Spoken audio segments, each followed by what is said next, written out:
ஏற்கனவே சொல்லியிருக்கேன், இவர்கள் இரட்டை வேடம் போடுகிறார். மக்கள்கிட்ட சொல்றது ஒண்ணு, ஆனா அங்க நடக்கிறது ஒண்ணு. அதாவது மக்கள்கிட்ட போயிட்டு ஒரு மக்களுக்கான ஆட்சி, மக்களுக்கான தலைவர்கள்னா மக்களுடைய வேதனையை உள்வாங்கணும், மக்களுடைய வேதனையை புரிஞ்சுக்கணும்.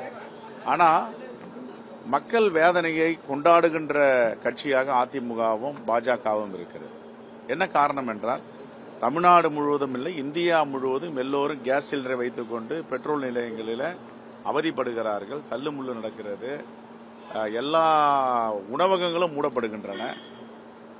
வீடு அல்லாதவர்கள், வீடற்றவர்கள், பிளாட்பாரத்தில் இருக்கிறவங்க, நாதியற்றவர்கள் எல்லோரும் ஹோட்டலில் போயிட்டு ஒரு இட்லி வாங்கி சாப்பிடலான்னு போனால் அங்கே கிடையாது. எல்லா உணவுகளும் மூடி போயிருக்கு. அப்போ இப்படி எல்லா ஆதரவும் இல்லாத மக்களை துன்புறுத்துவதும், நடுத்தர மக்கள் நடுத்தெருவில் நிற்பதும் இதுதான் பாஜகவுடைய அதிமுகவுடைய சாதனை.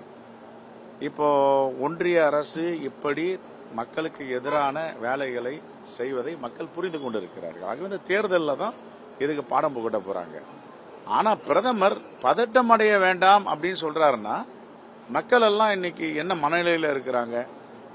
ஒரு சிலிண்டரை தூக்கிட்டு வயதானவர் வந்து பெட்ரோல் பங்க்ல கியூ நிற்கிறார். அந்த சிலிண்டர்ல கேஸ் இல்லைன்னா அவருக்கு உணவு சமைக்க முடியாது, எந்தவித ஆதாரமா இருக்க முடியாது, சுடுதண்ணி போட்டு குளிக்க முடியாது, இப்படிப்பட்ட இருக்கு.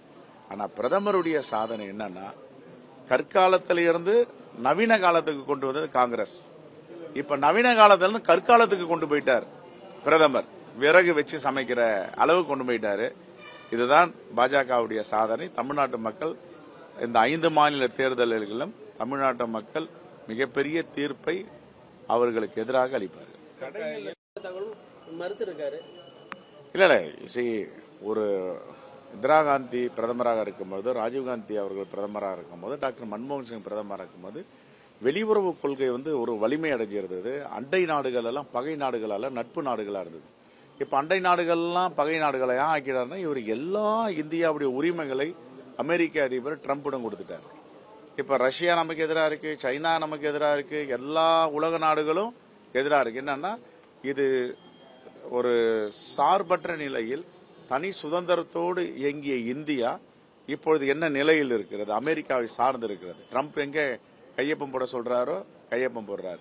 ரஷ்யாவிட என்ன வாங்கணுமா நீ வாங்கிக்கலாம், அவனுக்கு 30 நாள் அனுமதி தரன்னு ஒரு நாடு. இதெல்லாம் உறுப்பு நாடா இது. வெளியுறவு கொள்கைகள் ஏற்கனவே பலமுறை சொல்லிட்டு தோல்வி அடைஞ்சிட்டாங்க. இப்ப இன்னும் ஒரு படி மேல சொல்லணும்னா, ஜவஹர்லால் நேரு வந்து அணிசேரா நாடுகளை கட்டினார். நான் அமெரிக்கா பக்கமும் இல்லை, நான் ரஷ்யா பக்கமும் இல்லை, நான் அலைன்மெண்ட் மூவ்மெண்ட் கொண்டு வந்தார். அதான் நாம்னு இன்னும் இருக்கு. எல்லா இடத்துலயும் போர்டு போட்டாங்க. டீ கூட குடிக்க முடியாது. அந்த அளவிற்கு ஒரு பக்கம் வாழ்வாதாரம் பாதிப்பு, இன்னொரு பக்கம் வந்து பட்டினியிலும் பசியிலையும் சாகின்ற சாதாரண மக்கள். இப்படி இதுல மகிழ்ச்சியோடு இருக்கிற பிரதமர், மகிழ்ச்சியோடு இருக்கிற பிரதமருக்கு ஆதரவா இருக்கிற இபிஎஸ் தேர்தல் தான் பதில். ஒருபுறம் பதட்டம் அடைய வேண்டாம்னு சொல்றாங்க. ஆனா மறுபுறம் வந்து கேஸ் சிலிண்டர் புக் பண்ணா 45 நாட்கள் கிராமப்புறங்களுக்கும் நகர்ப்புறங்களுக்கும் 25 நாட்களும் உயர்த்திட்டே போயிட்டு இருக்காங்க. நான் ஏற்கனவே சொல்லியிருக்கேன், இவர்கள் இரட்டை வேடம் போடுகிறார். மக்கள்கிட்ட சொல்றது ஒண்ணு, ஆனா அங்க நடக்கிறது ஒண்ணு. இப்ப பாத்தீங்கன்னா, ஈரான் கப்பலுக்கு அனுமதி என்றார். எங்க அனுமதி கொடுத்திருக்காங்க ஈரான்ல நம்முடைய கப்பலுக்கு? ஒரு கப்பலும் வந்து சேரல. முன்னுக்கு பின் முரணாக சொல்லி வருகிறார். இதுதான் பாஜகவுடைய யதார்த்தம். Where PM said that not to panic, but Rahul Gandhi says that PM is in panic. So what he said, our opposition leader LOP is correct, Rahulji.